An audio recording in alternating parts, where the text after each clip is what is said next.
Hello, everyone. How are you doing? Give me 1 second to get my YouTube open.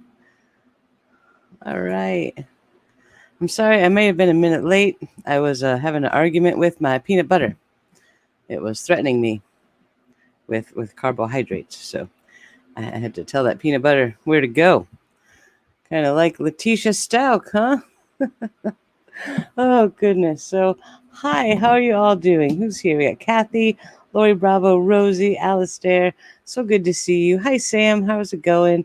Hi, Audrey, Renee, Cunning Linguist. Very cute name. Lori Fluffy Nomo. How's it going over there? Haven't talked to you in I don't know, a day or two.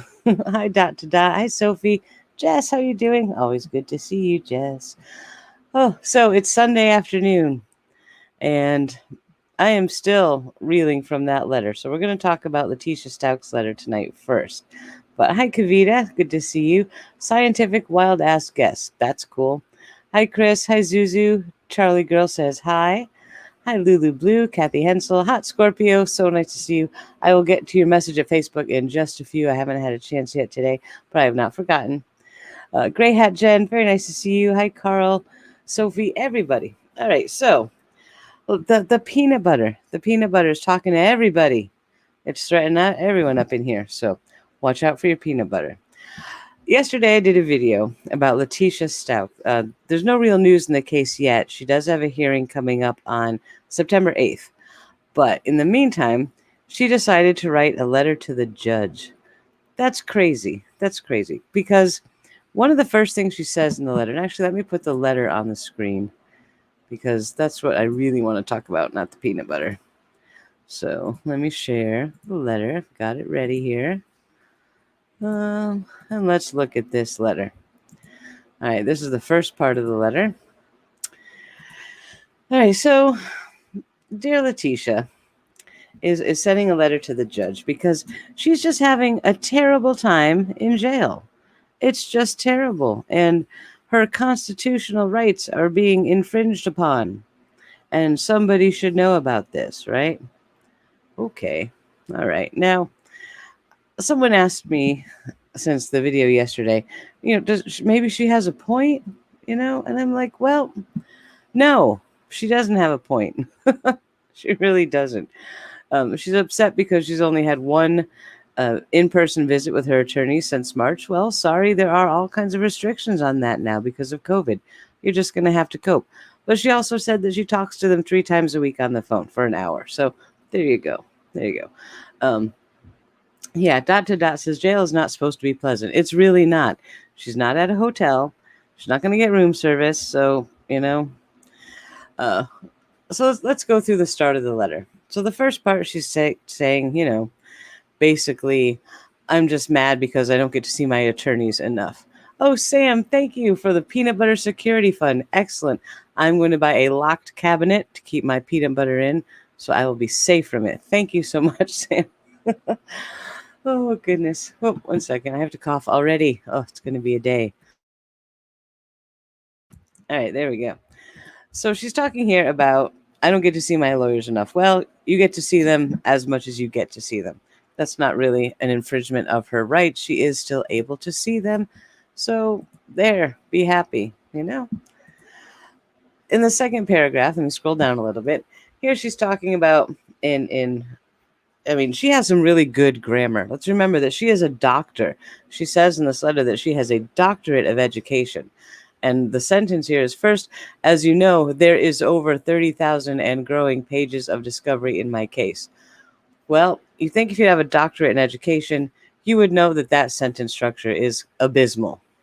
And it should be are over 30,000, not is. But that's a pet peeve of mine, so I guess we'll let that slide. But she's just complaining and complaining. I need to see all these pages in my case. Da, da, da, da, da. Well, no, your lawyers need to see them all. You just need to answer their questions honestly, which she's probably not doing, Now, somebody came at me last night in the comments pretty hard about how I was being way too judgmental. I should wait to see all the evidence. I shouldn't pass judgment on someone innocent until proven guilty, yada, yada, yada. And I kind of get the point, but if you know anything about this case, that doesn't really even apply here. It doesn't.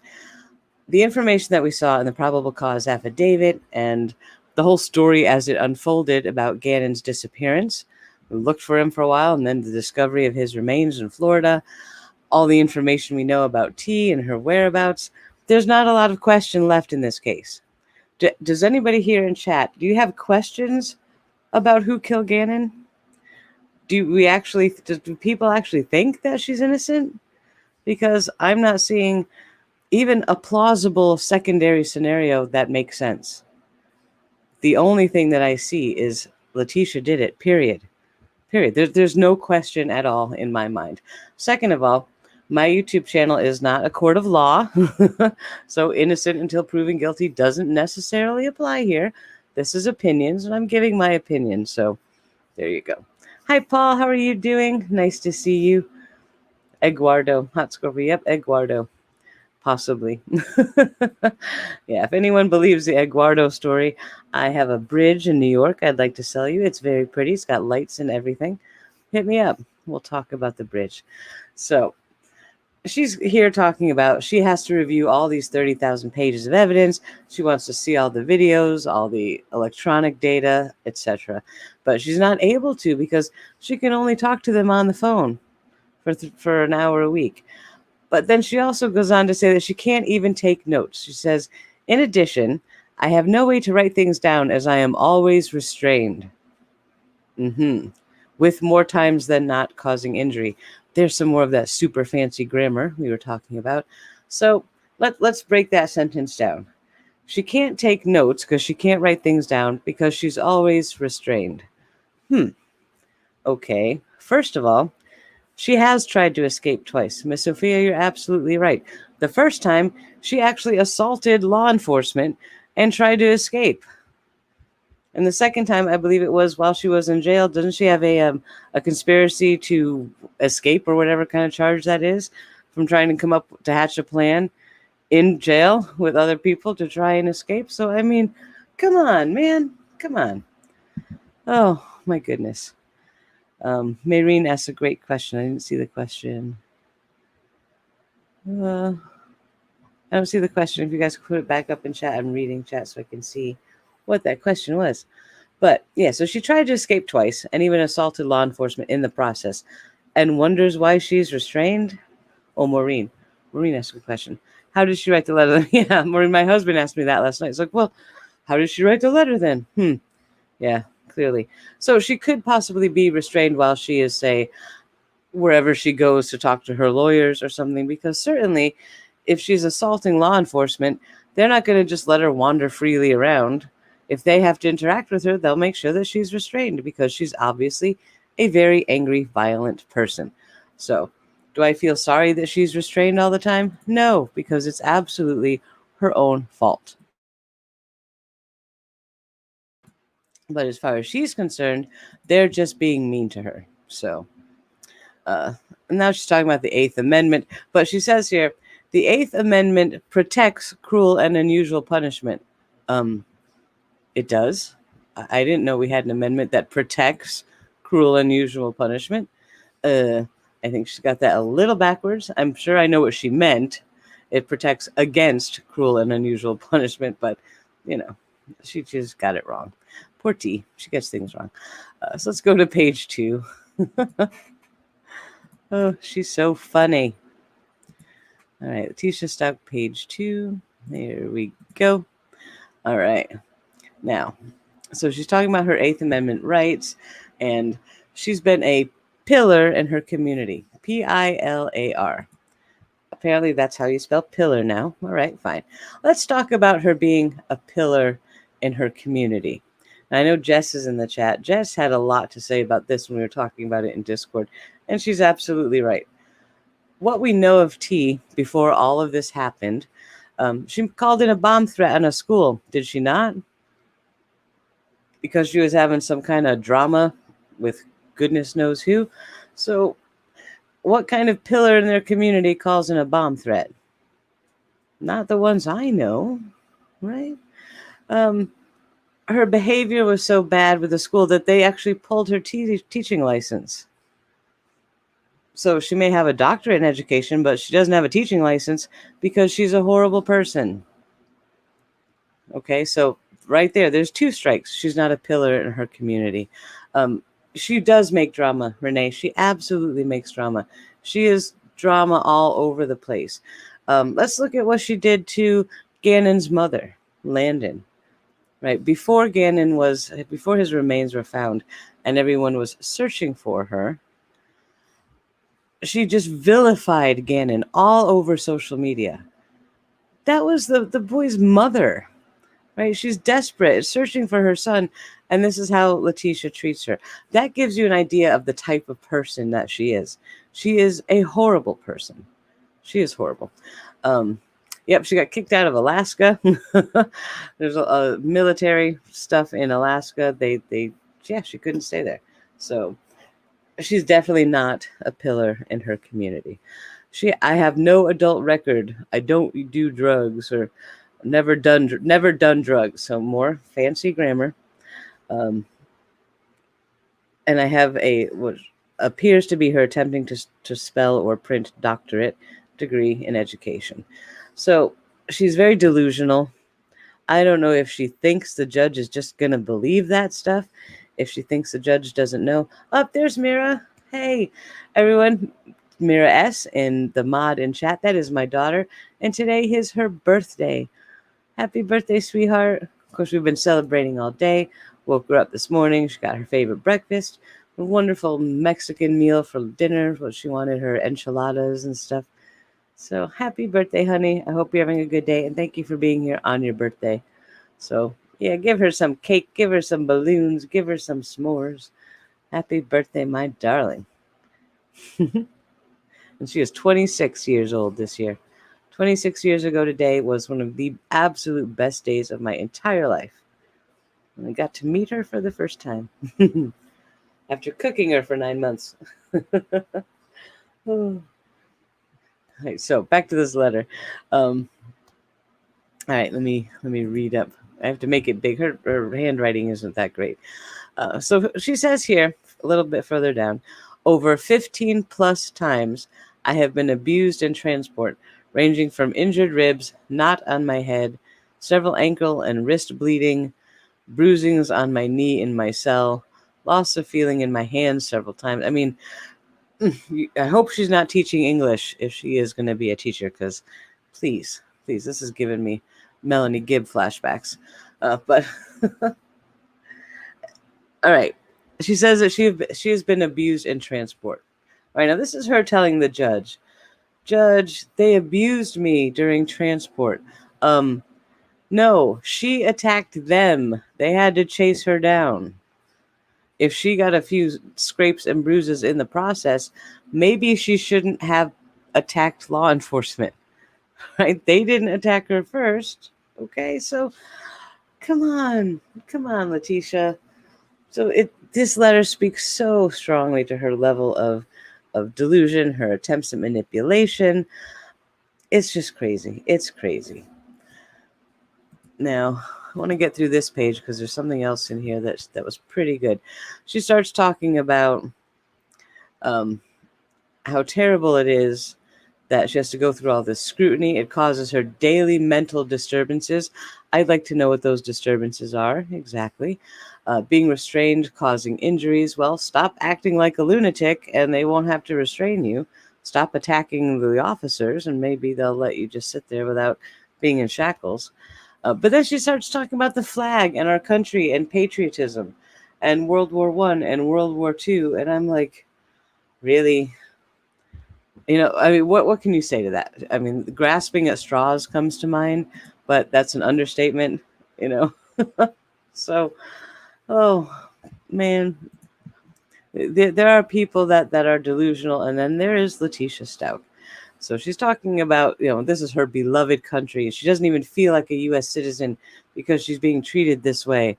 Like, you have no idea how lucky you are that we're not in, say, North Korea or something like that. So stop complaining, please.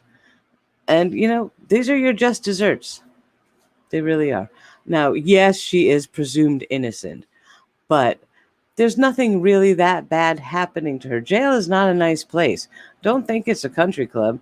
And, you don't go there to have your own private room and have someone come fluff your pillows.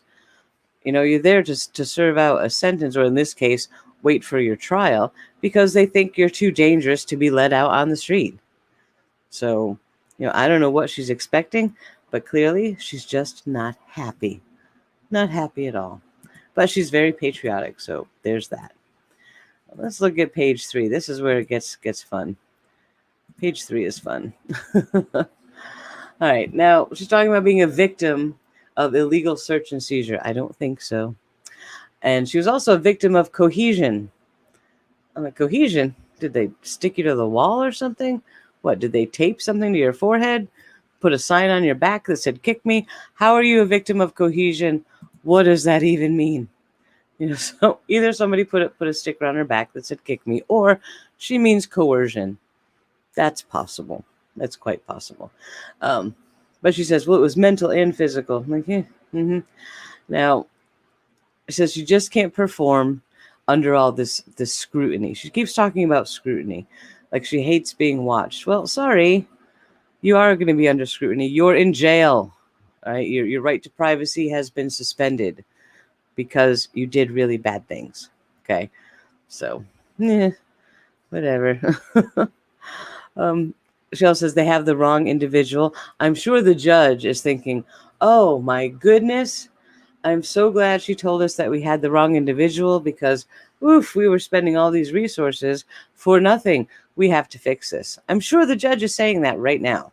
He's very concerned that, oh my goodness, we have the wrong individual. So good on you, Leticia. Keep letting that judge know what's wrong. And then she starts talking about the judicial system that she knows does not allow a person who is blah, blah, blah, blah, right? Because she knows the judicial system, maybe from her own times in it. I don't know, but I'm pretty sure the judge knows the judicial system a little better than she does. But who are we to say? Who are we to say? Leticia could have secret knowledge that we don't know about. But anyway, she reiterates her point of being physically and mentally and emotionally abused. Oh, really? When I read stuff like this from someone who we can pretty safely assume and allege, and it is my opinion that she is the one that murdered Gannon, I think you didn't give two rats' asses about Gannon's abuse, physical, mental, or emotional, that you probably heaped on him every day. But you want people to go crying over you? And you want the judge to feel sorry for you? Right. That's a level of disconnect, of dissociation, of delusion that's hard to deal with. It makes me very angry to see that. So, frankly, I don't care. I don't care if she's being mentally, or whatever she thinks is mentally, emotionally abused in jail. She's not. We don't torture people in our jail system in the United States. Yes, there are bad things that happen in jails. I'm aware of that. But it's not something that our country does purposefully to our inmates. So maybe they don't like her because she is a complete cow. She's not a nice person. Look at her pictures. Look at the videos we've seen of her.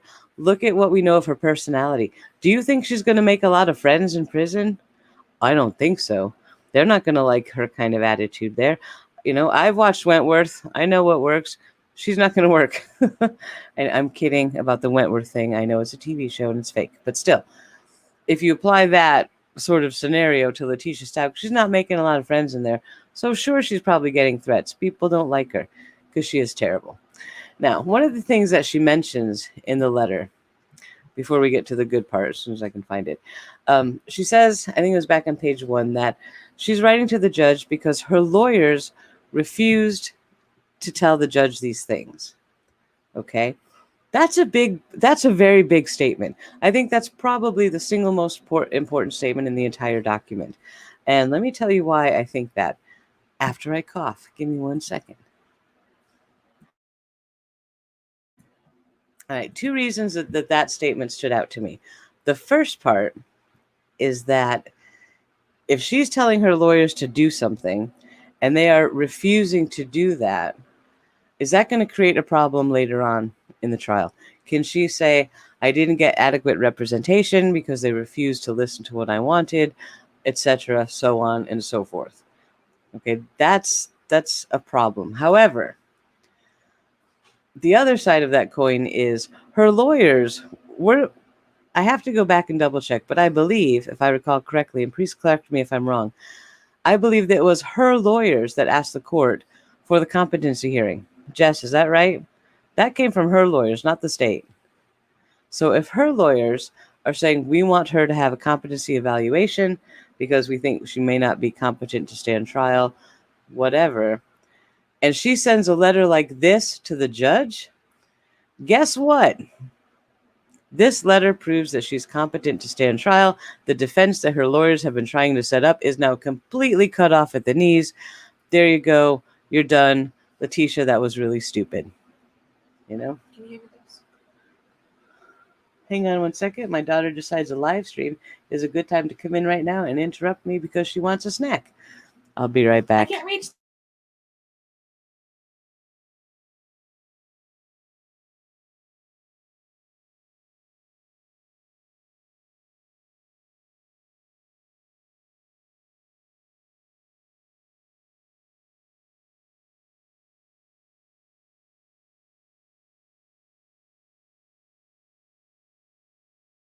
All right. Sorry about that. Ugh, kids these days. So yeah, she's a pillar, but her lawyers want to say that she was not competent to stand trial. They were the one who pushed for that hearing. Okay, now I'm kind of sure that they're going to come back and say, yes, she is competent from the psych eval, but we'll see. But with her writing this letter, even stating that her lawyers advise against it, she's fully competent to make her own decisions and to understand things. She expresses an understanding of the Constitution and all of these things. So clearly she's competent to stand trial. How happy do you think her lawyers are with her right now? You know, after reading this, and especially, I mean, all right, did she just send this to the judge? Because if so, how do we have it? How do we have this document? How did it get out there? Was it formally filed with the court? Therefore, now it's public record, and that's how we got it. I'm not entirely sure how this letter got from the court into the general media, but somehow it did, and her lawyers are probably just like, you know, we need a new job. We need a new job. Oh, yep, Kathy, I'm not sure if her lawyers are public defenders. I would bet that they are, because I don't think Leticia has money. I think she was spending a lot of Al's money, but I don't think she had her own money. So, excuse me, I'm very thirsty. I'm pretty sure that she has a public defender. But, so, now where's the line? My favorite line in this whole thing. I think it was on page 2. Let's go back and share that again. We'll do page 4 in a minute. But on page 2 was my favorite part of this entire thing. Give me one second. I apparently closed page 2. I have to go find it again. But she's talking about how she's having a very bad time in jail because she's getting a lot of threats. And she mentions phone calls, right, with her attorneys that are being listened to by the jail.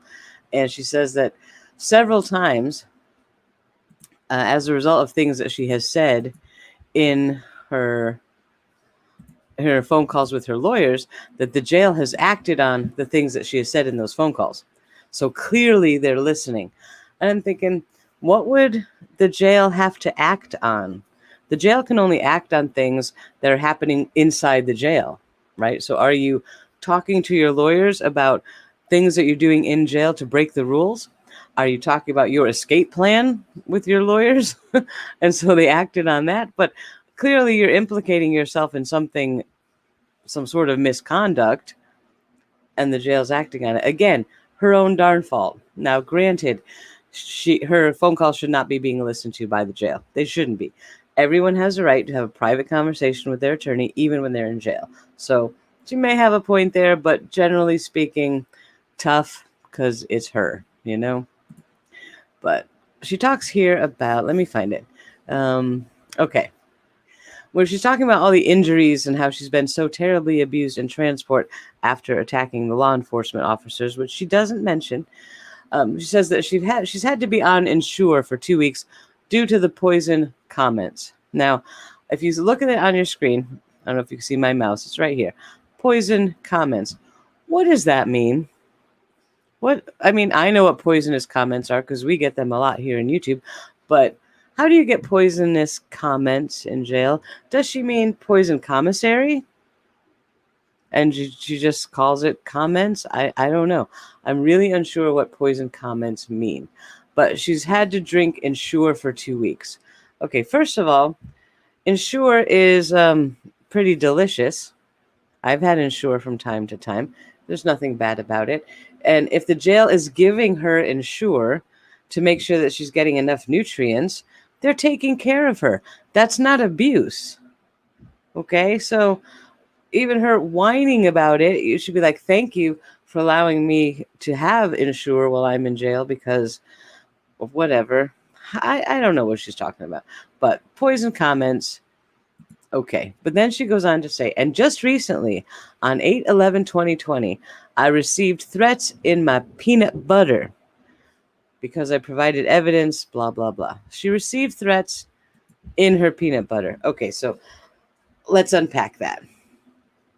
Now, clearly, when I first read that the first time, I about lost it. I cracked up. I'm like, I can't.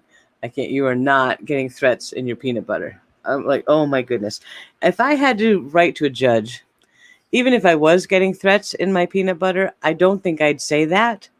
I might say, Your Honor, I received threats that were concealed within my commissary order, or something like that. That doesn't sound quite so ridiculous. But, Your Honor, Judge, I got threats in my peanut butter. I mean, was it a sandwich and she opened it and someone had scrawled, I'll kill you in the peanut butter or something? How do you get a threat in your peanut butter? Did they open a packet and slide a little note in? I mean, oh, goodness gracious. But of course, I'm just having visions of opening a jar of peanut butter and the peanut butter just yelling at me. I mean, I can't. But if she's getting threats in her peanut butter, it's probably because she has pissed off every single person in that jail with her dang attitude, because her attitude is one of the worst I've ever seen. So, yeah, Peter Pan and his friend Skippy are threatening her via her peanut butter. So, I can't, I just can't with this woman. So, this is her letter to the judge. It's 4 pages long. I read the whole thing in the video last night. If you want to hear all of it, it's terrible. Her grammar is terrible. Her spelling, all that stuff is terrible, as you would expect. But the content of it, the whole energy of it is just terrible. All right, here's page 4. I'll put that up on the screen for a while. So, the letter infuriates me on one hand because she clearly has no concept of what's really going on. What we know about Gannon's death, it was horrific. This was a heinous crime. This was not, there's no good child murder, let's be serious, but this one was particularly heinous.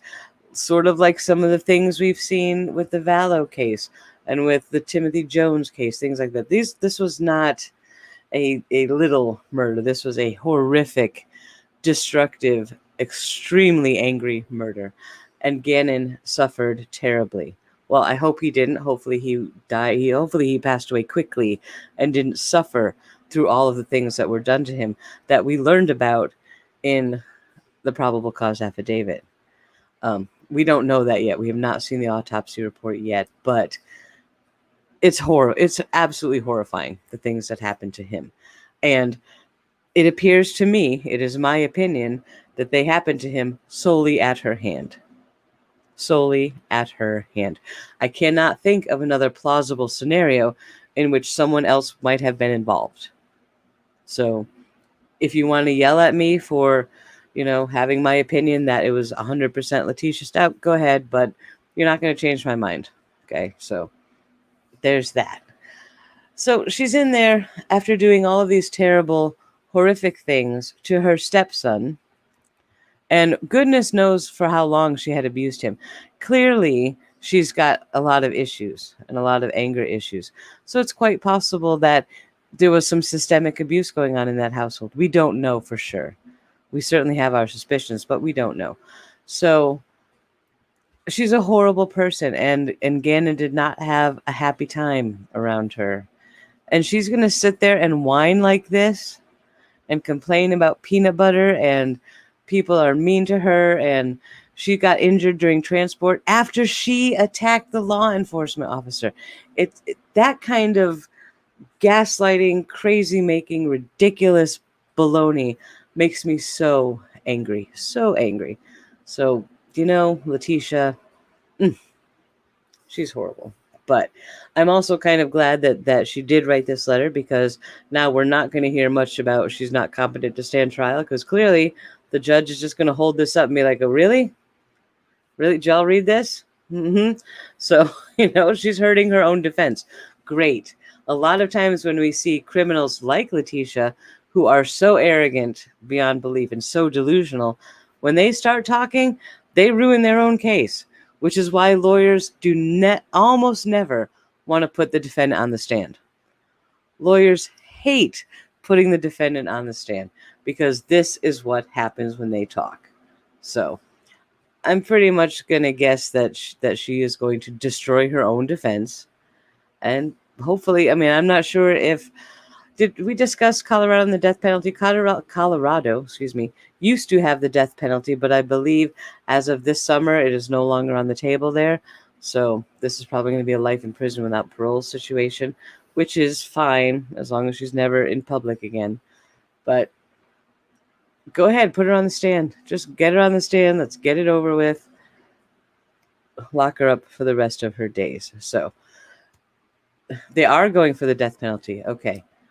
All right, I believe that there's something in the state legislature that there was supposed to be a moratorium, or they were taking the death penalty off the books this summer. I don't know if that actually happened or not. So I guess we'll have to do some digging and find out what's going on with the death penalty in Colorado. I certainly think that she is eligible for it, given the nature of the crime. She can't be tried in Florida. Well, she could be tried in Florida for disposal or destruction of evidence, because that's where she dumped the remains. But you can't be tried for murder in a state where the murder did not take place. So because he was killed in Colorado, she has to be tried there for that. Florida could bring charges for destruction of evidence or something, but that would not carry a death penalty. So, But then again, I've also wondered why she transported the body across state lines. Could it be a federal thing? I guess we're going to have to wait and see what happens. But for now, she's in Colorado. He was killed in Colorado, so that's where she is being held, and that's where the charges are stemming from. So, Jess, I thought, I wouldn't be surprised, or I wouldn't have been surprised to have seen federal charges, because she did transport a dead body across state lines. So, or certainly if she could have been charged in Florida with the murder, that is a very pro-death penalty state. So she's in her way, she's lucky she's in Colorado. Yep, the letter was filed with the court. It was. There is a stamp on page 1. Let me show you page 1. StreamYard, share screen. I think I might have closed page 1 already. Let's see if it's still open. No, let me reopen it. I closed it already. If we look at the first page, Leticia Stauch, page 1, up at the top, there is the actual stamp. It was filed with the court on August 17th. She wrote it on August 12th. So there you go. And of course, she signed it Dr. Leticia Stauch. I'm like, right? Mm-hmm.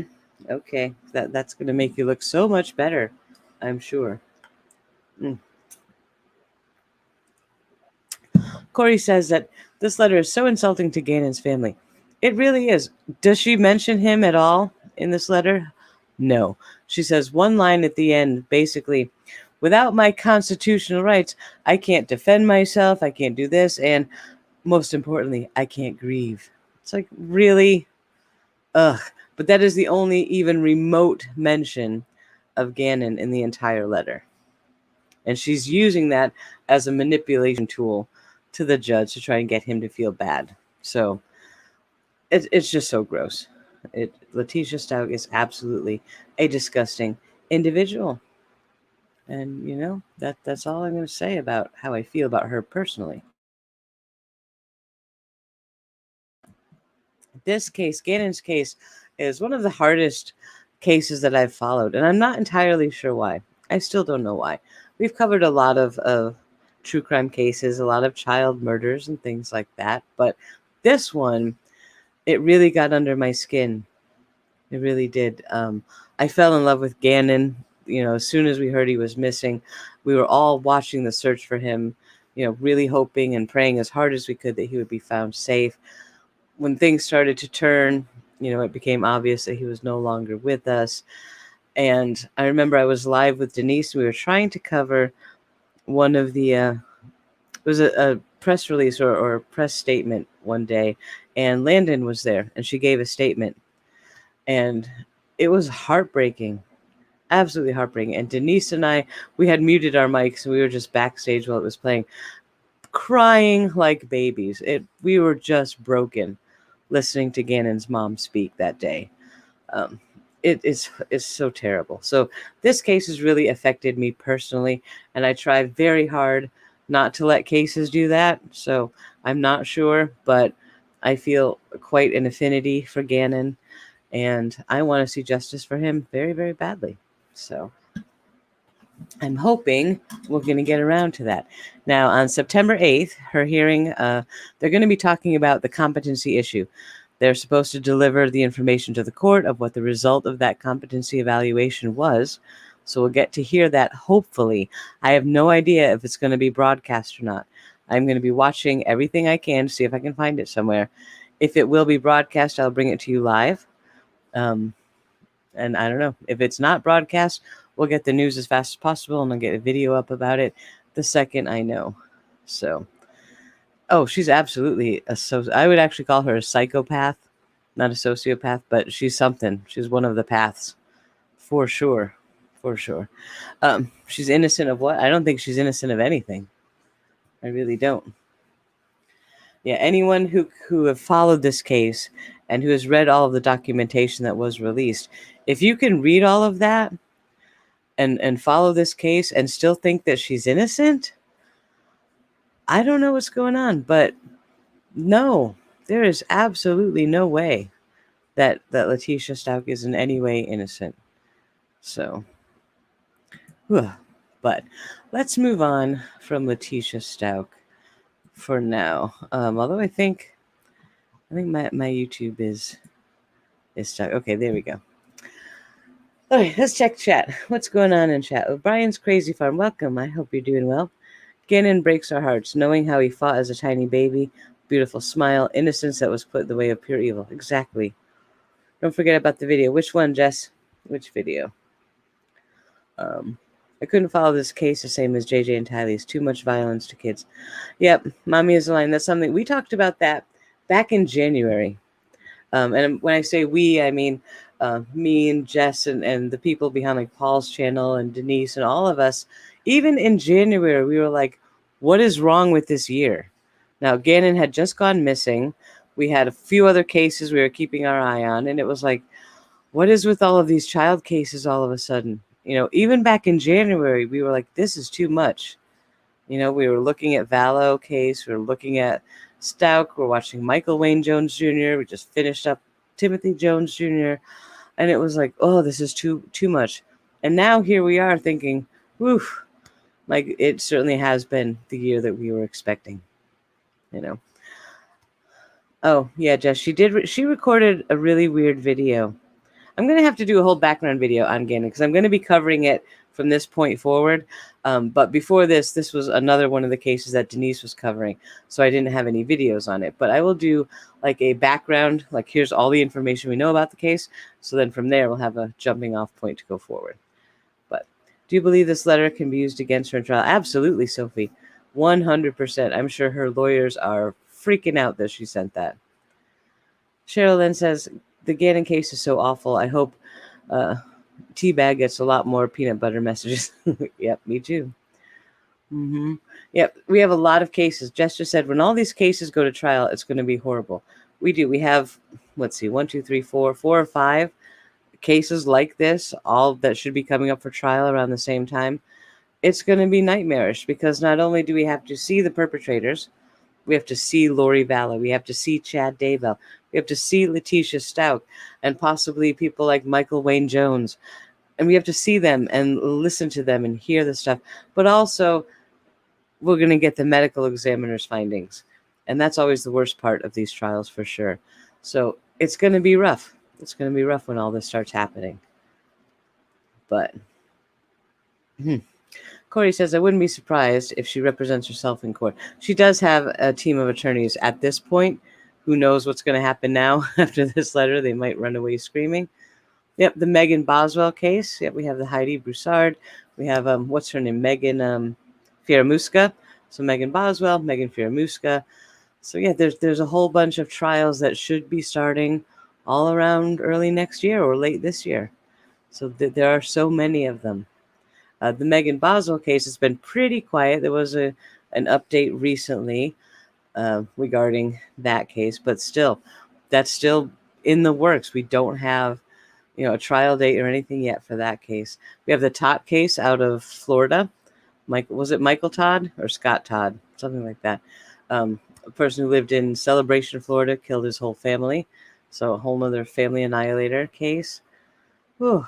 Boy, there's a lot going on. German Eagle Wolf, sorry about your niece. I'm sorry, I missed a comment. I missed what happened. 2020 is terrible. It's a cursed year. My 5-year-old niece drowned yesterday. Oh, my goodness. Luckily, an off-duty police officer was able to revive her. Oh, that's wonderful. Oh, I should have read the whole sentence first, but that's excellent. I'm so happy that someone was there to take care of her. That is fantastic. So that's good news. That's a good news story. Excellent. Child killers do not have a pleasant time in jail. No, they generally don't. No. So let's talk about an update for the Vallow Daybell case. Dun, dun, dun. Not much news is happening. See, I didn't have a lot of videos this week. Nothing was happening in the case. Rosie, thank you so much for the super chat. Beautiful flowers. That's so pretty to look at. Thank you so much. I love you, Rosie. Zelda, good to see you. I haven't gotten to chat with you for a little while. Hope you're doing well. All right, the Vallow case.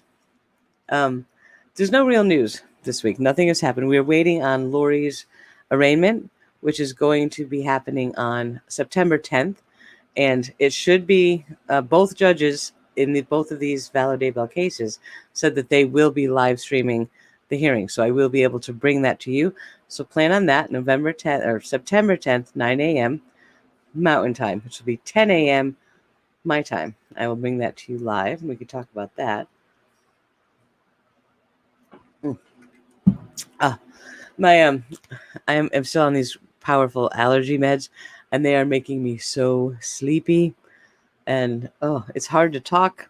I don't know. I'm just having some rough times. So excuse me for drinking so much on microphone. I'm just so thirsty.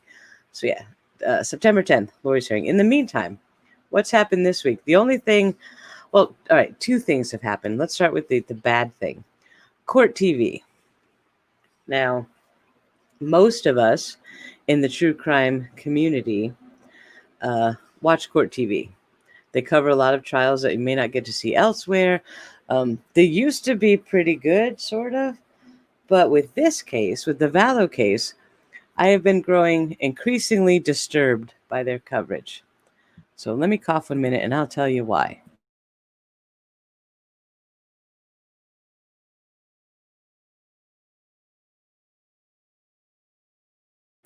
All right, so Vinny Politan, I hope you're listening. I'm sure he doesn't listen to me, but I want to talk about some of the things that they've been doing. Court TV has had some extremely clickbaity titles, some very almost deceptive sort of news stories lately on certainly their whole coverage of the Vallow case has really had me question them a lot.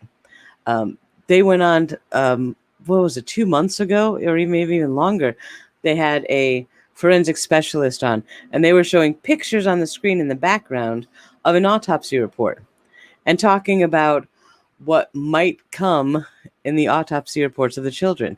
But the way that they framed it, the way that the title was, and the way the conversation was going, it looked like they were talking about the children's autopsy reports. And YouTube went crazy. Oh my God, the children's autopsy reports are out. Court TV is talking about it. Tune in. So I tune in and I'm like, what? No, they're not. And I'm looking at the screen. I'm like, that's not the kid's autopsy report. And if you Google autopsy report and click the images button, the image they had on the screen was the first image in Google search results. They were just using it as a background splash graphic. That's it. But they certainly made it sound like they were talking about the actual autopsy reports of the children. And I was like, oh, come on now. But that's just one example. They've been doing this entire case. Like, so many people will come to me with, oh my God, Awen, you're not going to believe what I saw on Court TV last night. They said blah, blah, blah, blah, blah. I'm like, no, they didn't.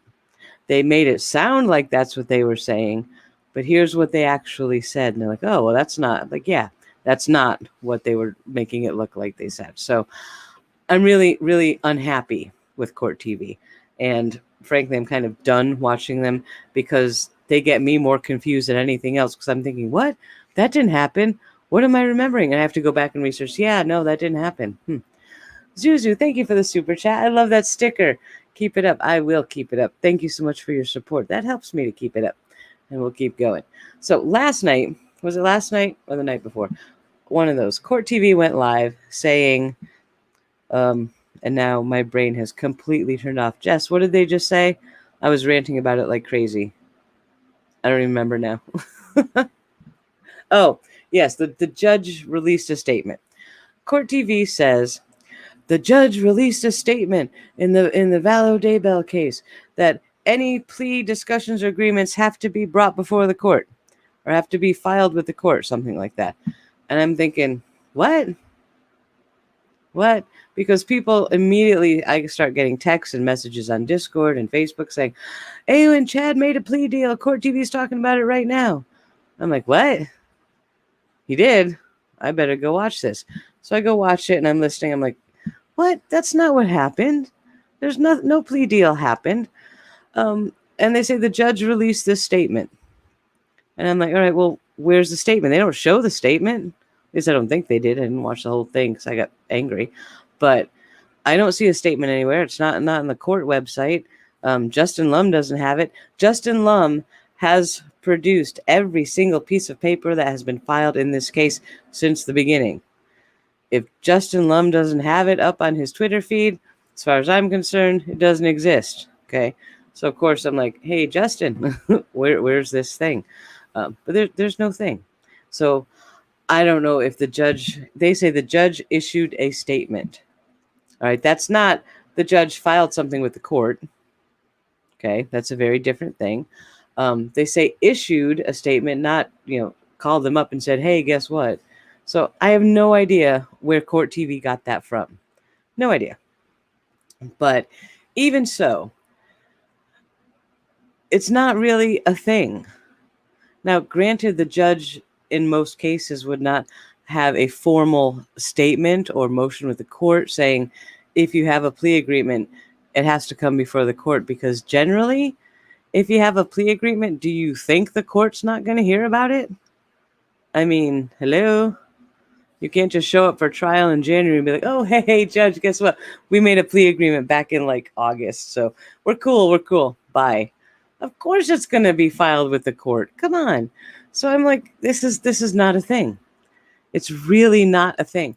But the comments that I got, Chad made a plea agreement. You're not going to believe it. I'm like, oh, where? I don't think that happened. So, and that's coming from Court TV. So that's made me a little stressed. Right? I'm a little unhappy with them because it just didn't happen. So don't worry. It's quite possible that they are having plea agreement talks. Wouldn't you? If you're Chad sitting there in jail thinking, I'm going to go to jail for 10 years just on these charges, possibly more if the sentences don't run concurrently. maybe I could get myself out of this if I gave them some information, you know? So, I don't know. Hold on one second. But when it comes to plea agreements, remember that the prosecutor does not have to give them a plea agreement. They don't have to do this. It's not like some legal thing that says, if I offer you this information in exchange for a plea deal, you have to give me one. Nope.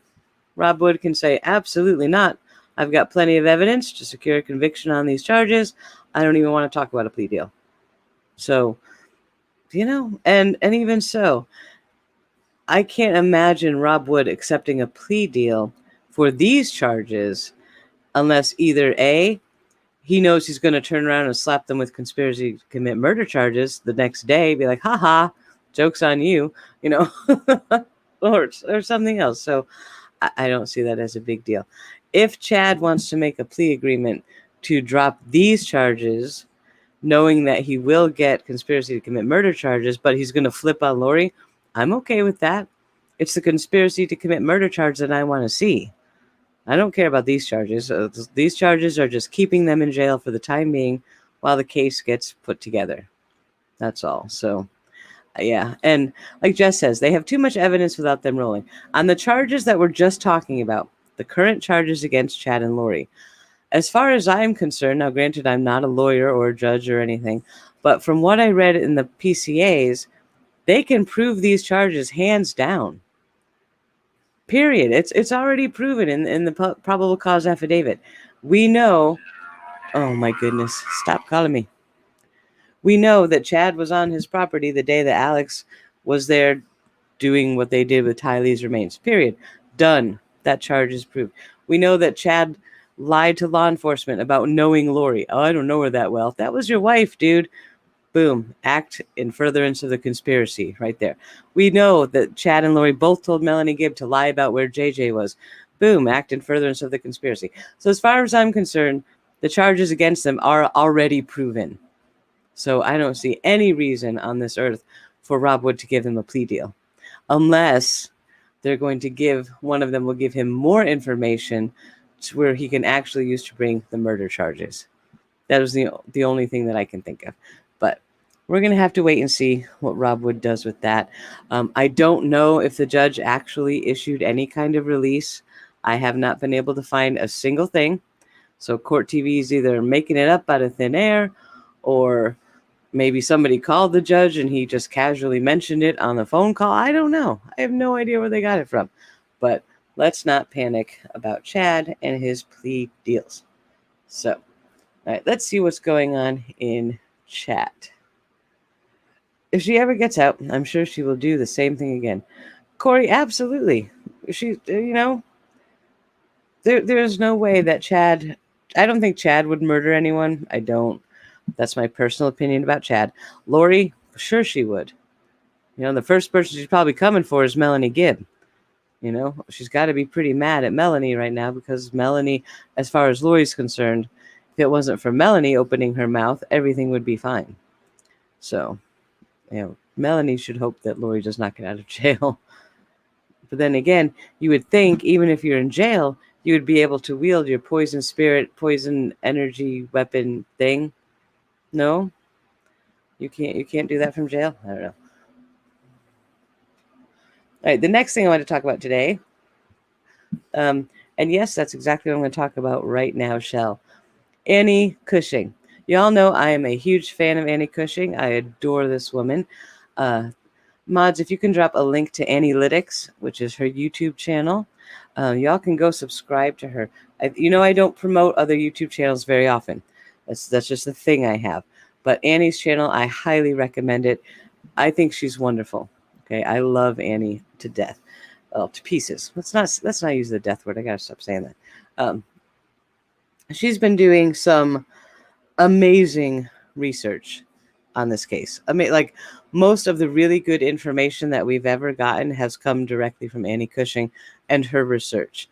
So in the Discord, I have a whole channel just for her stuff, and all of the links to like her dashboard, her timeline, her YouTube channel, the True Crime Underground Facebook group, which, by the way, if you're on Facebook, That is the only true crime group that I belong to. It's that good. That's the only true crime group for this case I'll ever follow. So True Crime Underground, search it on Facebook. That's a great group. So mods, feel free to drop links to both those things in the chat. So Annie did, she's been working on doing live streaming, right? A little tech hiccups here and there, but she's getting it together, not to worry. But she's wonderful. She is wonderful. Her research has taught us a lot. Now, she is a family member. Remember, she is Joseph Ryan's sister and Tylee Ryan's aunt. Okay, and granted, she wasn't all that close to them. She didn't see Tylee every day. She was estranged from Joseph, things like that. She's still a family member, and she knows these people. She knows the family dynamic and a lot of information and insight that you would not normally get just from basic research on the case. So please give Annie a follow. She did a live stream just before I came on. Definitely worth the watch. She answers a lot of fantastic questions. Zelda, Annie Cushing had a live stream today. So, yeah, I highly recommend watching it. People can submit questions to her. There's a link in the description of her video where you can submit a question to her, and she will read it on her next video. So it's great to have that interaction with her. So yeah, highly recommend following Annie Cushing. So let's check up on some chat comments. There was something she said today, though, that I learned that was really new. It was about Joseph Ryan. I'm trying to remember what it was now. I was going to make notes while I was watching it, but I didn't because I thought, I'm not going to forget that. And here I am. Guess what? I forgot it. So I'll have to go back and watch her live again. But anyway, let's read some chat comments. Janine Lewis says, Leticia complains about being restrained, but does she think about what she did to that child? No, she does not. No, and that's my biggest issue with people like that, is they compartmentalize to the point where all that bad stuff, that didn't happen. What's only important is what's happening to her. So, that's how terrible a person she is.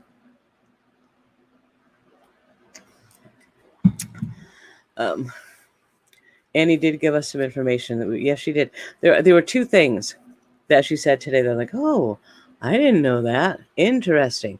And I meant to write them down, and I didn't, and now I've forgotten what they were. And that makes me irritated with myself. So I will have to watch it again and actually take notes this time. The fact that Lori went in his apartment and collected albums of stuff. Never watched the 4.5 hour live stream. Yeah, that was pretty amazing. I didn't watch all of it. There were some technical issues too in the beginning, but also Annie said that she wants to trim that video to take like all the glitches out and all that stuff, but she can't because YouTube won't let her do it through the YouTube editor. But I'm going to try and reach out to Annie and help her edit it, because I can certainly pull it down, edit it for her, and have her put it back up. If she wants me to do that, I'd be willing to do that for her, or at the very least show her how to do it. So I will hopefully be able to reach out to Annie and offer some assistance with that stuff. Yeah, Lori had her put names on Joe's photo album pics. And I'm pretty sure Annie Cushing, I mean, she might be called as a witness. She's not on the witness list, as far as I know. But she's very well-spoken, and she's wonderful. So, yeah, highly recommend everything Annie Cushing. Also, something else that I wanted to share with you, if you don't know about it, let me get the link for you because I didn't give it to my mods earlier. Grabbing you a link. Sorry for the typing noises. Okay, here's a link. I'm going to put it in chat with a star so you can see it. The LoriVallowStory.com. That is the newsletter, the email newsletter that you can subscribe to, written by Lori Hellis, who is a criminal defense attorney. She's covering this case specifically. Eventually, she wants to write a book about the case from the legal side of things. She has some wonderful newsletters that she mails out pretty regularly, covering, this is why you're seeing this happen. This is what this legal stuff means. That's what that little legal stuff means. She's been wonderful. I've gotten to speak with her via email privately a bit. I love chatting with her. I'm learning so much from her newsletters and from my talks with her. So please give that a follow. It's completely free.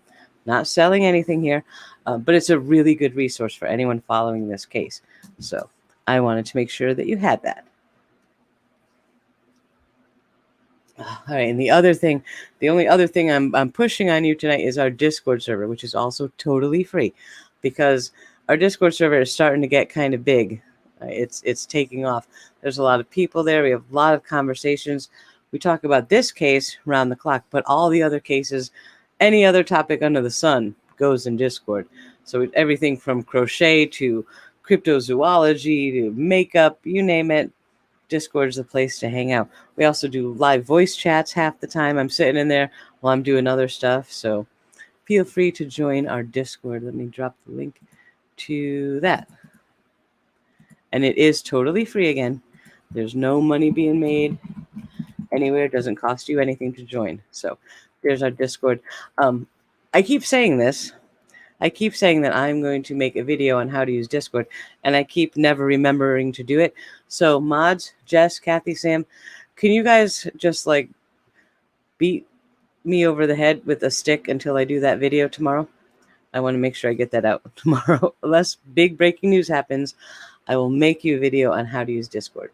So it's because it's really simple. It'll take me 15 minutes to make it. So I will do that. And I have to cough again. I'm very sorry. There we go. I'm getting better, I promise. I'm definitely on the mend. But now I have an ear infection on top of all this allergy stuff. And, oh, that is not helping me at all. I'm in a lot of pain.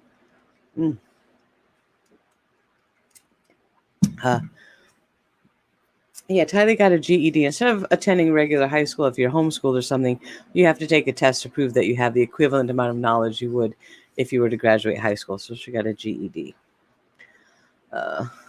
Zelda says, I feel bad for Lori's son, Colby, with many telling about his... I do, too. So the best thing that we could do, Zelda, is not discuss it here. I'm going to actually remove that comment. Okay, let's not promote that. It's terrible. I'm very upset it happened, but I was so upset it happened that I refused to cover it. So let's just keep that off the channel. $30,000 to house an inmate for 1 year. Whew, that's a lot. Sophie says, Colby was... not talking about that. We're not going to talk about Colby's childhood, all those allegations, none of that, because we're not. Right? That's for some of the other types of channels to talk about. Ear infections are the worst. The cheese factor, I have one bad ear where I get swimmer's ear. Every single time I get in a pool, I get an ear infection from it. So I have to wear special earplugs and stuff. But one time it got so bad, it was almost turned into mastoiditis, where it starts, eating away at the bone in your jaw. So yeah, I have a lot of trouble with that ear, and now it's killing me.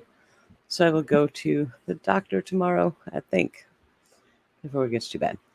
So couldn't figure out how to get onto Discord. Okay, I promise that my mods will throw things at me until I make that video, and I will attempt with all of my heart to get it done tomorrow. And I'll post it here publicly on YouTube so you can watch it, and then it will show you how to join Discord and how to navigate around. Because it's so much fun. It's so much fun. So, anyway, what else is going on in the world that I wanted to talk about today? The podcast channel. We're working on setting up our next podcast for Love After Lockup. If any of you are watching that crazy show, I don't know why I'm watching that show. It's not normally something I would watch, but it's so crazy that I can't stop watching it. So we'll be doing that there. My Patreon channel has been quiet this week. I have been sick, and so I've just been like, bleh. And the allergy meds, which are making me feel better, are also making me feel kind of like just a big squishy marshmallow that can't think. So I will get back to more Patreon content. I hope you're being patient with me. I apologize. But yeah, I'm working on all that. We also have 2 new channel members today. Mary Kennedy, I hope you're still here. Thank you so much for joining. And Emily Flotilla, thank you guys so much for being members. Zelda says, because I don't want anyone telling about his past. Yeah, Zelda, I agree. So if we don't want to tell about his past, the best way not to tell about it is probably not to mention it. Because then people will be like, what passed? And start looking at it. So that's all. I heard a rumor that Alex has a girlfriend. Oh, Al. Oh, Shellbell. Oh, man. Jess. I need to ask my counsel, Jess and Sam and Kathy. Should I go on my rant about that Al's girlfriend stuff that's going around? Or should I stay quiet and be like, yeah, we're not going to discuss that here? Mary Kennerly, I'm sorry I pronounced your last name wrong. You didn't read it correctly. But thank you for being here. And I promise I will get your name right next time. Jess says yes. All right. I'm going to... Kathy says nope. Well, but Jess said yes first. And Sam says go for it. Okay. Let's talk about Al Stauch and the stuff flying around about his girlfriend. Here's what I have to say about that. I'm going to try and make it in one sentence, okay? Al Stauch was Gannon Stauch's father, okay? He lost his little boy. His son was viciously murdered by his second wife, who had gaslit and just manipulated the heck out of Al for a very long time. Al Stauch has been dealing with the guilt of this, thinking, I left Landon for this woman, Leticia, and she was horrible, and then she ended up killing our son. You know, how do you live with that? Right there. Stop right there. How do you live with that? Okay. Maria, thank you so much for the super chat. I really appreciate the support. That means the world to me. Thank you so much. So, Al and Landon have been trying to work through this, not together. They're not reunited back together, but they're trying to sort of heal some of their relationship and get through the loss of their child. It's a horrific thing. Nobody should have to go through that, right? And now, apparently, he has a new girlfriend. May not be all that new. Maybe someone that he's been with in the past. Maybe even while he was married to T. Who knows? Who knows? He did file for divorce from Leticia very shortly after she was arrested. Okay, you know. But Al Stauch is a grown man. Al Stauch did not commit any crimes that he has been charged with or that we know of. Okay? He is a father whose child was viciously murdered.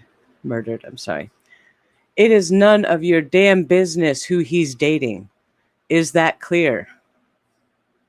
It is none of any of our damn business when he started dating this person. It is none of our damn business to dig up his personal relationships and stuff like that now. It is none of our business. Period.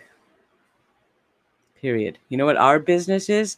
Is seeking justice for that little boy, supporting the family that lost him, doing everything we can to keep his story in the spotlight until we have justice for him. That's what we're doing. And Pena, thank you. Welcome to the team. So glad to have you on the channel. So glad to have you here. So yeah, I have heard about what's happening around some places with the Al Stauch stuff. I don't want to hear it. Don't bring it here, please. We're not doing that. I am not going to go after the father of a murdered child because of who he wants to date now. That is not my place, not my business. I don't even want to hear it. Okay, so that's exactly, Zelda. That's a big nunya. That is nunya business. So there. And if you don't like that, that's my opinion, I'm very sorry. It was nice knowing you, I guess, but I'm not going to do victim blaming type weird stuff here. No. Never going to happen. So, anyway. Yeah, I wasn't even going to touch that publicly. I was like, nope. But since somebody asked, I might as well give you my opinion on where I stand on it. Lori says, I heard they found some bones in Colorado. I have heard that too. The other day, I think Jess Nelson told me that they found some skeletalized remains somewhere in Colorado, but nothing came of that. So I'm going to assume it's not Suzanne Morphy. We probably would have heard a little bit more information if they thought it might be. So I don't know. Is it really surprising this and other info on Colby came from this? Yeah, I'm not going to talk. Just, I don't want to start bashing another channel specifically. I'm just saying we're not talking about the custody stuff with Joe Ryan. We're not talking about Al Stauch here. So if you guys are into that, there are other places where they do that and have at it. So we should be happy if someone can help him get through the tough times. Yeah. Annette, one of the things that, especially like Jess and I talked about quite extensively, is we were very worried that Al might even try to harm himself as a result of this, because the guilt that I would feel in his position would be overwhelming. I don't know how I could handle it. I don't know if I could. So I have always been very sorrowful, when I think about Al and Landon, of course, so yeah, it's terrible. Let's see. She'll represent him, of course. Corey, I would not be surprised if she runs any attorney off that they may appoint for her and ends up trying to represent. She thinks she's very educated. Uh-huh. And she's going to want to take the stand if she does have a lawyer, and they can't stop her. She has every right to take the stand, even against her lawyer's advice. So, she's going to want to do that because she thinks she's going to win the jury over because she has such a great personality. Doesn't she just? 2 human remains, one near a homeless camp near Fountain Creek. Oh, I didn't know there were 2 sets. It doesn't appear that either of them are Suzanne Morphy, although if they're skeletonized remains, that could be quite a lot more difficult to identify. So, Maureen says, why do victims' parents always get attacked for no reason? I'm not sure if it's for no reason. I think a lot of people, when it comes to the child murder cases, always look to blame the parents, even the ones who are not involved. Like, well, didn't you see it coming? Didn't you do anything to stop it? It's your fault you did this. It's your fault you did that. I don't know why that happens so much. It is kind of terrible, but at the same time, when we see cases where the parent directly did murder the child, we are so horrified. It's such an emotional thing. Gannon's case was so emotional. For anyone, even especially parents, but anyone, because you think of this beautiful, happy boy who just wanted to have fun and play games, and he even tried to make a YouTube channel. Gannon Stauch was doing YouTube videos of him playing, I think it was Sonic on TV. That's all he wanted to do. He wanted to play and have fun. Beautiful little boy. And when you think of someone who's supposed to be caring for him and raising him and protecting him and loving him, that's the person who took his life in such a violent and horrific way. It does something to your brain. It really does. It hurts in a way that's hard to really come to terms with. And so I think there's just a lot of lashing out as a result of that. And this is part of the psychology of true crime addiction, if you want to call it that. People follow true crime because there's an innate need to understand. The more we understand about these cases, the more maybe we can make sure it never happens to us or people we know. The more we understand of the psychology, the more red flags we can see. There's a lot of that in the background of why we're drawn to true crime. So there could be a lot of psychology at play into why people tend to go after the parents. Maureen, yeah, I know you're talking about the innocent ones.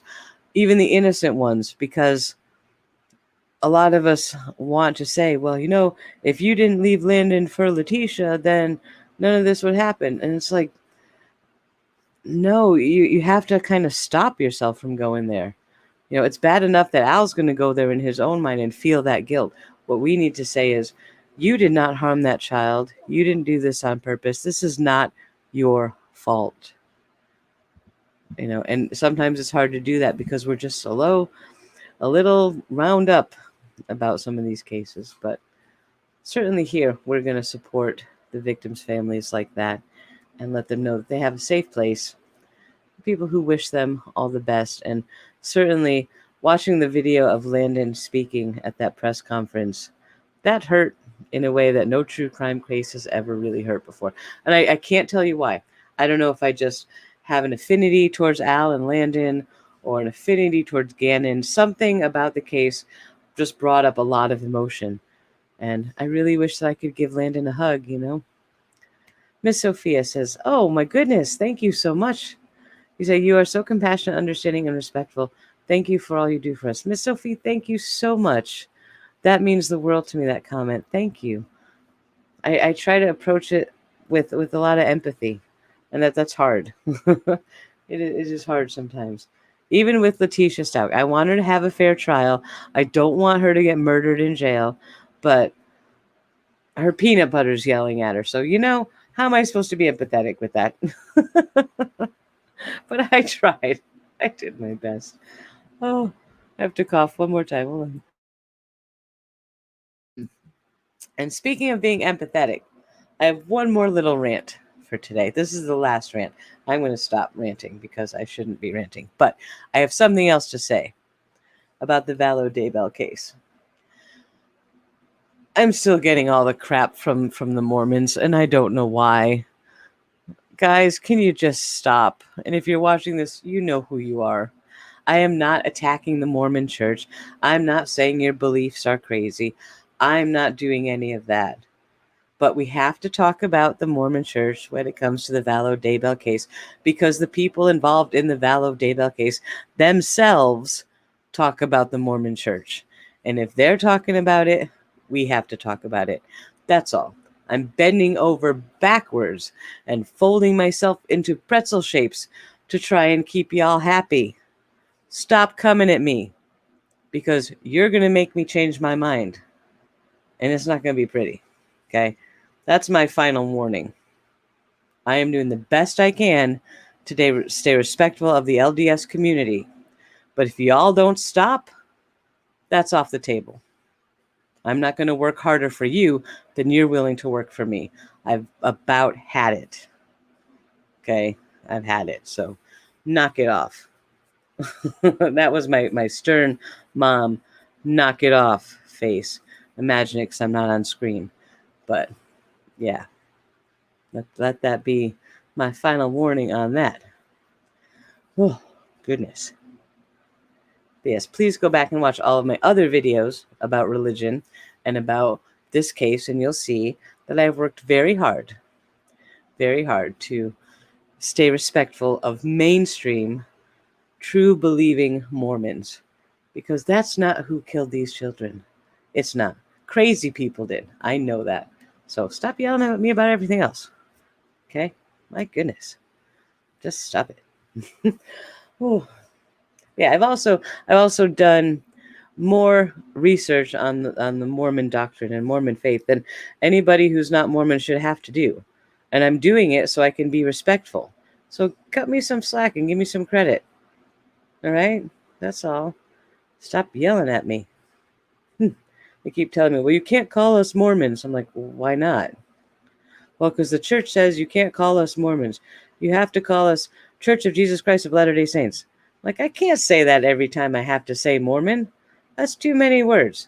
So, I'm sorry. I'm going to call you Mormons. Historically, that's what you've been called. So I don't mean it offensively in any way, shape, or form, but I can't say Church of Jesus Christ of Latter-day Saints every time I want to say the word Mormon. My tongue don't work that good.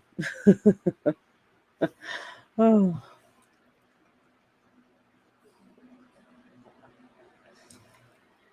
Oh, my goodness. Yeah, Sophie, the case does have religion tied into it, and I hate that it does. I really wish that we could cover the Vallow Daybell case and talk about, just the evidence and the facts and this and that, and never touch the religion stuff, but we can't. There's so much behind the motivation of all of these deaths. At least the players involved use religion as their motivating factor. So we got to talk about that, because that's scary.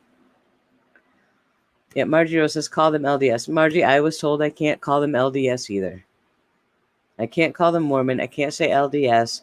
I can't say LDS faith or LDS church. I have to actually use the whole full title. I'm like, yeah, nah, too much work. Oh. Yeah, Mommy is a Lion. My mother was Mormon. She's actually still a member of the Mormon church. She's not a practicing Mormon. She's a member of the church because of the genealogy stuff that she does. But she always called it Mormon. And when I talked to her about it, she's like, I've never heard of that. I was like, okay. So it must be maybe the last 5-10 years. I don't know. But it's a new thing. It's a new thing. Scientology, that's another thing. I'm not going to talk about Scientology because you'll hear words come out of my mouth that you're not accustomed to hearing me say.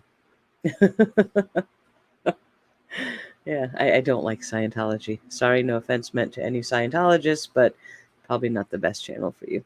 So, oh, just within a year. Okay, so that's a very new thing. Okay, interesting. Chris Fisher grew up in Utah, and there. Okay, all right. So, does my mom have a drink? What do you mean? Does she drink? Very, very rarely. Not anymore. She used to when she was younger, but she's too old for that now. Grace Naomi, that's an excellent point. Grace says, we have to talk about what LDS is in order to know what it isn't. Right? Knowledge isn't emotional. Exactly. I've read The Pearl of Great Price. I've read Doctrines and Covenants, and I am most of the way through the Book of Mormon. Not because I'm searching for my faith or anything, but because I need to know what actual Mormon doctrine is so I can know when Chad says something, oh, that's not actual doctrine.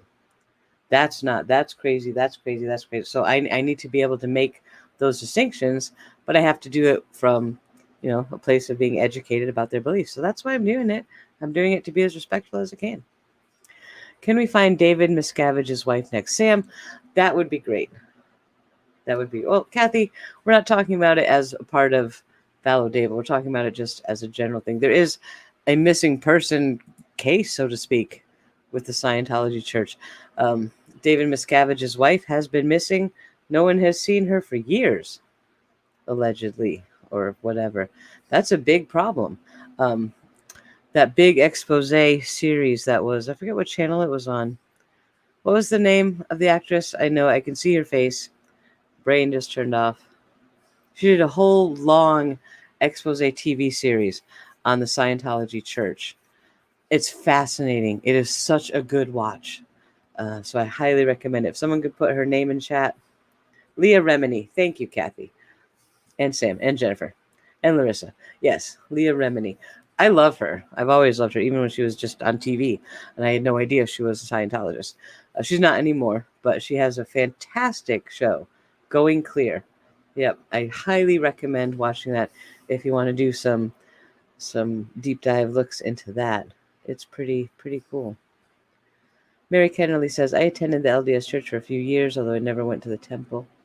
Yeah, my mom never went to temple either because she never got her temple recommends. She was only a member for, I forget how many years, 4, 5, 2, 3, something like that. Just a couple of years for actual practicing member as far as going to church and stuff. We went to the little local church, never went to temple. Although she did get to tour the temple in D.C. before it was fully consecrated and opened, like right after they first built it. And she said it was unbelievably gorgeous. So, and I have some pictures. Y'all want to see some pictures of the inside of a Mormon temple? They're pretty astounding. Let me find my folder. And if anyone wants to yell at me for showing these images, they're on the internet. Don't yell at me. Go yell at somebody else. How do I make this show images? Yeah, see, talk about technical difficulties.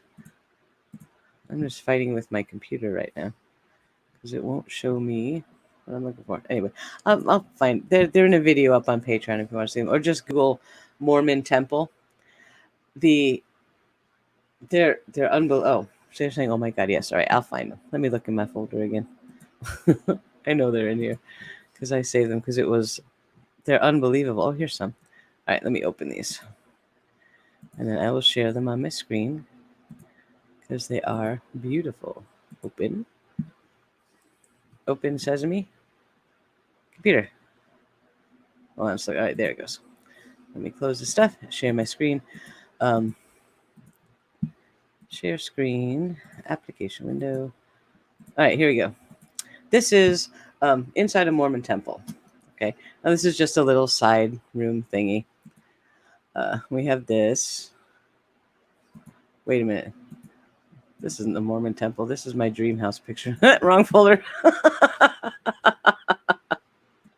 Oh, God, that's funny. Trying to show you the Mormon temple, and I show you my dang dream house. That's the wrong folder. Give me a second. That's so funny. I'm like, wait a minute. That doesn't look like a temple. Oh, my goodness gracious. That is too funny. Here we go. This is the right folder. Let me scroll down to the pictures. But when you see the inside of the Mormon temple, you're going to know why I got them confused, okay? That's how beautiful it is. So, oh, goodness. These allergy meds are fun times, my friend. Fun times. Okay, here we go. Here we go. All right, this first picture, I believe, and please, if you are LDS and you're watching and I get this wrong, please correct me politely in the comments. Don't tell me I'm stupid or I blah, blah, blah, blah, blah.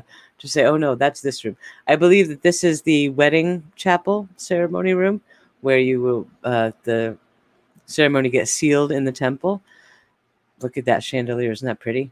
And that window, that half arc window, that's like the same kind of window in the residency of the White House. I think that's pretty cool. This is another, I believe this is just some other meeting room. I don't know, but look at the murals on the walls. That's really pretty. This is the baptismal font, and one of the really interesting points of symbolism. You can't see in this picture. I think there's one coming up. You may see it. The baptismal font is held up by a series of oxen statues underneath, and there's a reason for that. I can't remember off the top of my head. If you're LDS, please let us know in the chat what the oxen represent, because every baptismal font seems to have the oxen underneath it. Miss Sophia, thank you. Oh my goodness. Look at that super sticker. I love that. Thank you so much. Oh man, you guys have made my heart all warm and fuzzy today. This is great. All right, so next. Oh, this is it. Do you see the oxen statues? I think that there's supposed to be 12. 1, 2, 3, 5, 6, 7, maybe 9. I don't remember how many or what the symbolism is, but this is a different baptismal font. But look at that. That is opulent. That is gorgeous. The murals on the walls, the ceiling, the stained glass. That is quite gorgeous. Now this is a meeting room. I can't tell if this is a normal one or they have a very special. The water bath, that's for baptisms, Maureen. They baptize actually by submerging in the water, not just, dipping it on your forehead. There are some meeting rooms inside the temple that are to represent like the celestial kingdom, I believe, right? And so they're very big and very posh. Here's another meeting room, again with the gorgeous murals, and it's just beautiful. My church, churches I've been to don't look like that. This, I believe, is one of those types of celestial kingdom type rooms. I'm not sure what they call it. Again, I'm not trying to be disrespectful. Don't yell at me. But this is just something quite beautiful. But this is what's inside the Mormon temples. Sorry, I had to cough. This is what's inside the place that you have to have the temple recommend to go inside. All right, your average person just can't stroll up in here. All right, you have to get through security to get into the temple. You have to have your temple recommends, which means you have to be an active member. Your tithes have to be up to date, I believe. You have to have met with your bishop at least once a year or so. So all that kind of stuff. It's very expensive, Renee. They spend a lot of money on the temples, and we're not going to get into religion and money because boy, will we go on a rant that, that'll get me in trouble. Anyway, Oh, that's 10. That's not the Mormon temple. So yeah, those are some images from inside an actual LDS temple. It is very opulent. It is very posh. It is very expensive. And think whatever about that you want. I'm not going to give you my personal opinion because the comments will light up, but it's beautiful. Regardless of what you think about them spending that much money on something like that, it's still beautiful. So, and it's not something many people get to see. But now that we have Google, we all get to see this stuff. If it wasn't for the internet, I would never have seen the inside of a Mormon temple. So, and maybe they would be angry with me for sharing that, but anybody can Google it. So, just go Google. Also, one of my favorite YouTube channels, No Name Noah.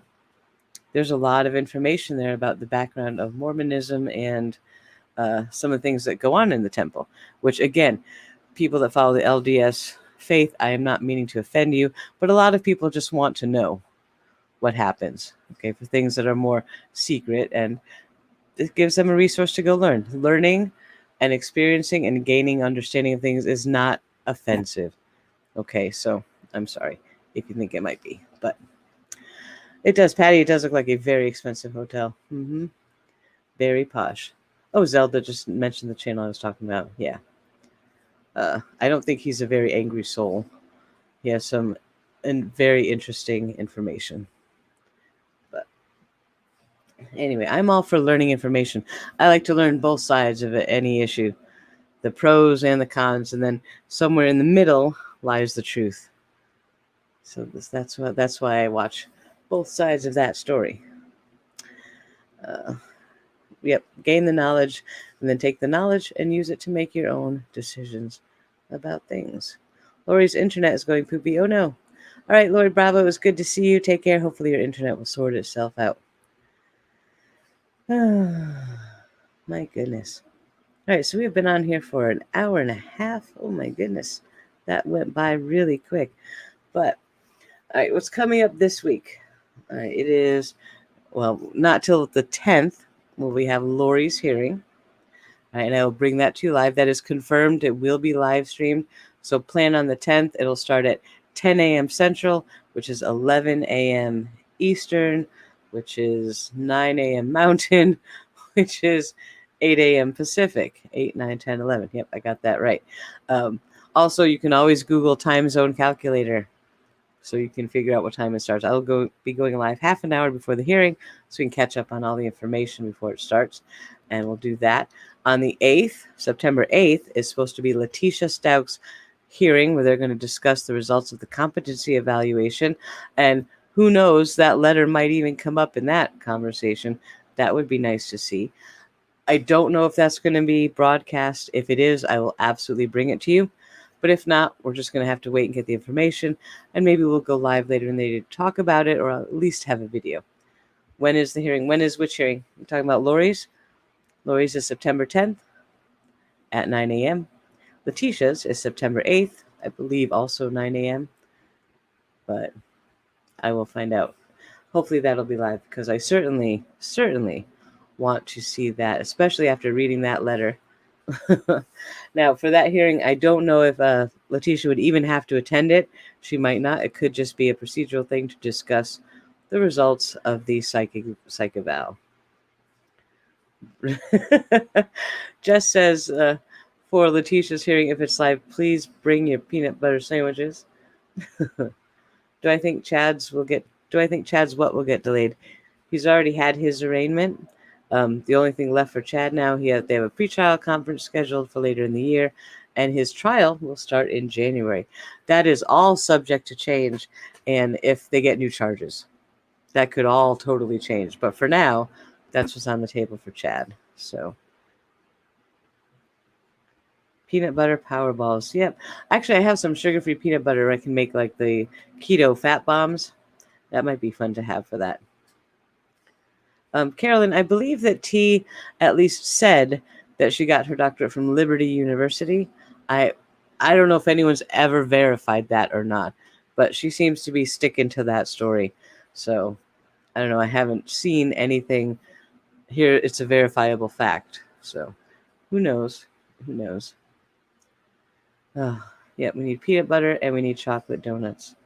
All right, so that's what's going on. Coming up for the week, I will do daily videos whenever there's news. We talked on Patreon about David Warwick a bit. What else? What else do you guys? What are you looking for? What have I promised lately in the past 2 weeks and in my new allergy medicine haze? I have totally forgotten about because I know there's some. I'll get the Discord video done. Oh goodness. I am almost ready. Believe it or not, guys, I'm almost ready to bring you my body of evidence and facts and background on Ace and J Aume. Almost ready. I am working on that in the background. I know Gibbs' book. Yeah, Sophie, we did the main review of that over on the podcast channel instead of here with Paul and Jess and Sam and Feeding It. We had a live panel discussion about that and the members only chat. Sophie, if you look back through my community tab on the members only posts, you will find a link to the last live chat where we talked all about the book, put my passages up on the screen and all that. So you can find that in the community section of the YouTube channel under members posts. I think something like that. But yeah, that is up and out. Hopefully, Melanie Gibb is not going to write another book because that book kind of broke my brain for a couple of weeks. That was rough times. Oh, Leanne, hi. I didn't see you come in. Hi, Leanne. How are you doing? And Andrew. Oh, Andrew, how are you doing? Mason Cow. You're right, Andrew. I got his name wrong. Mason Cow. We did agree on that. But so pay attention to that kind of stuff coming. We have a lot more loose ends we're tying up as far as Jason Mao's story. But when we get it all put together, it's a lot. There's a lot going on. Margie Rose asks, what is a mod? A mod is what you see the blue names in chat with the little wrenches after their names. Those are the chat moderators. They pretty much run the chat and they help people get links to things they need. They remove any really terrible comments and help people with their questions and all that stuff. Those are my mods. I could not be doing this without all of them. So Jess, Sam, Kathy, Bipolar Princess, all of the mods. There are a lot of them around, and they are fantastic. Thank you guys so much. Could not do this without you. And Jess Nelson, who is pretty much I'm just calling her my sister. That's it. Jess is my sister. She's going to be starting a YouTube channel. I'm trying to nag her into doing that. So pay attention, and we'll be certainly supporting and showing you that stuff as soon as she does that. So there you go. If you have any questions or anything that you want to see me cover or, whatever, let me know. Reach out. I am very accessible. You can email me. You can reach me on all the social medias. You can talk to me in Discord. I'm usually in voice chat all day. So just come say hi. All right. And you can let me know. Who is Alme? Takalo, do you mean Alma? That is a character from Mormon scripture, not the Bible, that Melanie Gibbs refers to his story quite a lot. So I can't tell you the story verbatim because I don't know it that well. But you can just Google Mormon scripture Alma, and it should bring it up for you. All right, just checking chat one more time. Grace Naomi. Oh, Grace, I did get my P.O. box. So I will be talking about that probably next week in a live stream for people that have been wanting to mail stuff because I am too paranoid of a person to give out my real address. But I did get a P.O. box, so I will get with you, Grace, and we'll deal with all that stuff. All right, so, oh, wait, Jess, I missed what question, if Jess is saying it. The Narc podcast is coming back. Oh, yes, it is. One sec, let me cough.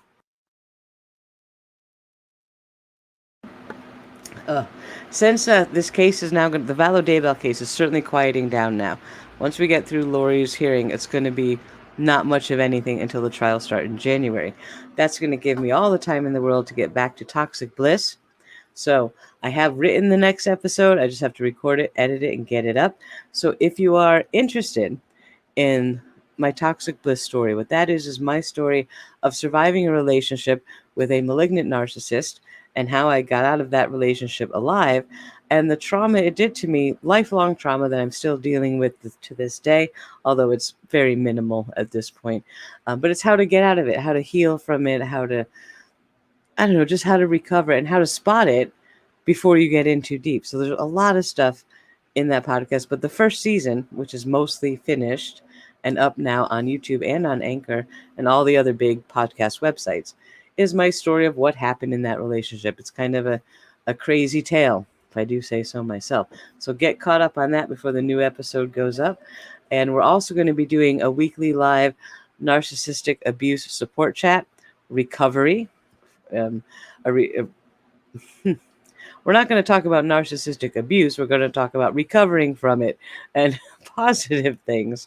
I really did not word that very well at all, but we are going to be doing that. So if you have suffered a narcissistic abusive relationship or just interested in learning about it, stay tuned because we're going to be really diving into that.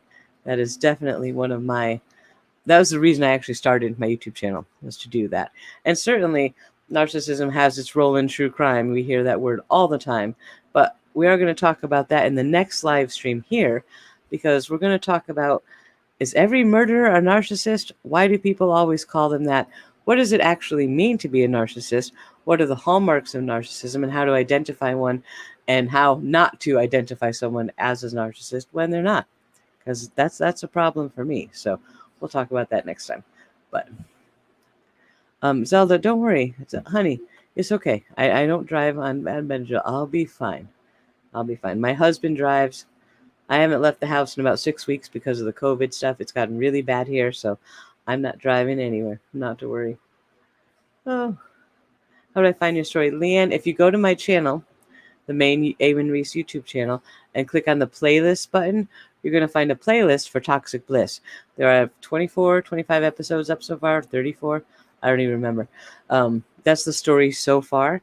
New episode is in the works. You can get it caught up before that happens.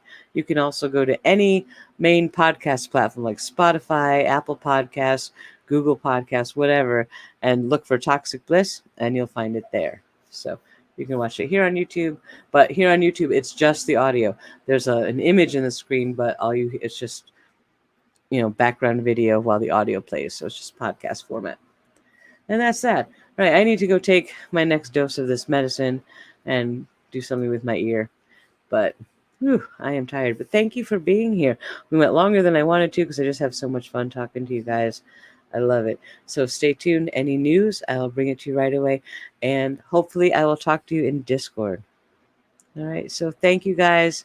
Remember, subscribe to Annie's channel, Paul's channel, Denise's channel. Subscribe to all the channels. There's a lot to do. But all the links are in the description below. So thank you. Thanks for all the super chats and new channel members. And I will talk to you guys soon. Bye-bye.